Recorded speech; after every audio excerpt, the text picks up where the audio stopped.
There's a Roman maximum in law that says, "For he that would be deceived, let him." Simply meaning, if you are so ignorant as to be deceived, then that's your business, that's your problem. So you need to do your homework and find out what the words mean, especially in relation to law and government, because there is a world of occultism that is operating today in which you use certain words, and when those words are used in a court, they don't mean the same thing at all. Understanding law and the words of law, there are two things that this planet has: water and earth, water and land. Consequently, there are two kinds of law: the law of the land and the law of water. You need to understand the difference. The law of the land is the law of the culture that lives on the land. And so consequently, the law of the land is different in every country. You can do things in America you can't do in Russia. However, there is a higher law that dominates the entire world. It's called the law of the water. The law of water is referred to as the law of money. It doesn't matter what color you are, where you're from, or where you live. Money is money. And anytime you're doing banking or using money, you are now under the law of water, Maritime Admiralty. If you go back in history where all of this began, back in the land of Canaan, and you probably have heard in the Bible, the land of Canaan. The Canaanites were Phoenician bloodline, and in the ancient Phoenician language, Cana meant merchant, banker. The very word merchant comes from mer, M-E-R, for the sea, for water. As a mermaid, we have merchant. Merchant, bankers. Let me give you an example of the difference between the law of water and the law of the land. The Statue of Liberty must be put in water. It could not be put on American land as such. It had to be put in the harbor because it's not the Statue of Freedom. It's a Statue of Liberty. Liberty is what a sailor gets when he pulls into port on a ship. He gets liberty. He's not free. So America is not the land of the free and the home of the brave. We're not free or brave, period. And make no mistake, they do not pick words by chance. These words are very serious. Now let me give you an example of how this law of the water works. Why is it that you have to go to court? You go to court because you play basketball and tennis on a court. How do you play tennis on a court? You play with a racket. Why? Because that's what it is. It's a racket. When you go into a court, what's the idea of going to court? It's a game, like basketball. The whole idea in a court, one team gets up and they throw the ball over to that team of lawyers. That team gets up and throws the ball back into their court. And the judge is wearing a black robe, so he is the referee. He doesn't care which side wins or loses because he's going to get paid anyway. So he couldn't care less.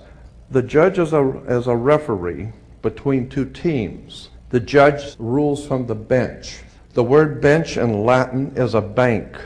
Therefore, the judge rules for the bank. Where do you find banks? You find banks on both sides of a river. They're called river banks. And what does a river bank do? It directs the flow of the current sea. Consequently, your money is currency because it's the flow, the cash flow. I'll give you an example of how this works. When a ship pulls into a harbor, all ships are referred to as female.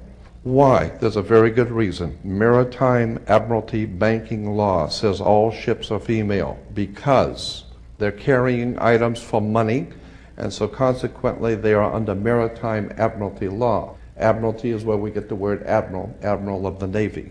Let me give you an example of how this works. When a ship pulls into harbor, it parks at the dock. The captain has to provide for the port authorities a certificate of manifest, because yesterday the ship was not here. But this morning the ship pulled in, so it has manifested. So consequently all the products have manifested. So each one of those items coming off of that ship has come off of water. And consequently on a ship, all ships have a captain. The word captain comes from a Latin word capital, money.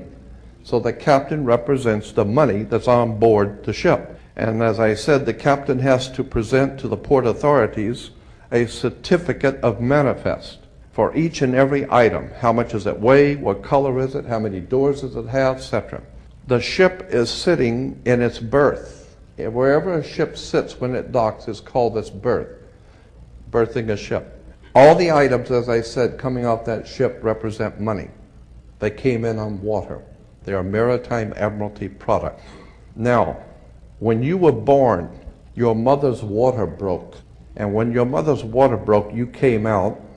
And this is why you have to have a birth certificate, because you are a Maritime Admiralty product under international law.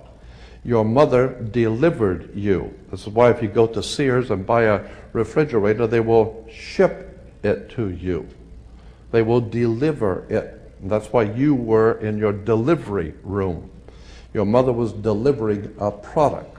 Maritime Admiralty. You came down your mother's birth canal. And once you, and as you're taking one of the televisions or the cars off the ship and it falls down and breaks, that's all right. Sometimes they're stillborn, so consequently you've lost money on that one. Therefore you have to have a death certificate, and it's always signed by the dock. The dock has to sign your birth certificate and your death certificate. All of these words and terms are Maritime Admiralty banking words. And therefore, if you understand lawyers and judges and courts and government are all under international Maritime Admiralty law. All religions, all churches in the world operate under maritime law. This is why all churches are divided into denominations, like 20s and 50s and 100s. This is why they're called denominations, because all churches are nothing more than the product of Maritime Admiralty banking. It's an extraordinary story of occult treason, high treason, and crimes against the state.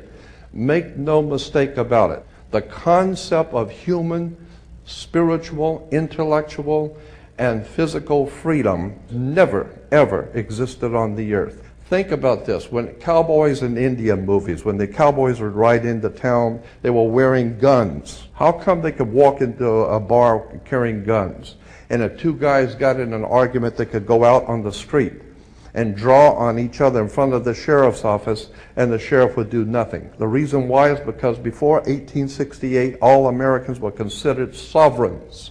In 1868, there was a corporation founded. They referred to it as the United States Corporation. And they stipulated that anybody who would be a member of that corporation or work for that corporation would be called not an employee, but a citizen. So today, if you are asked, are you a citizen of the United States? What you think you're being asked is, are you lawfully in this country to do business? They didn't ask you if you were in America lawfully. They ask you a specific question. Are you, of your own volition, out of your own mouth, testifying that you are a citizen of the United States?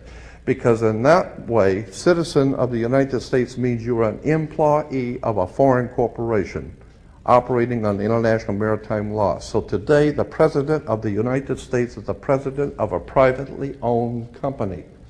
The company is called United States. And the word president is always a word that is used in corporate law. Banks have presidents. All companies have presidents. So there's a corporation called United States, privately owned, and it has a president.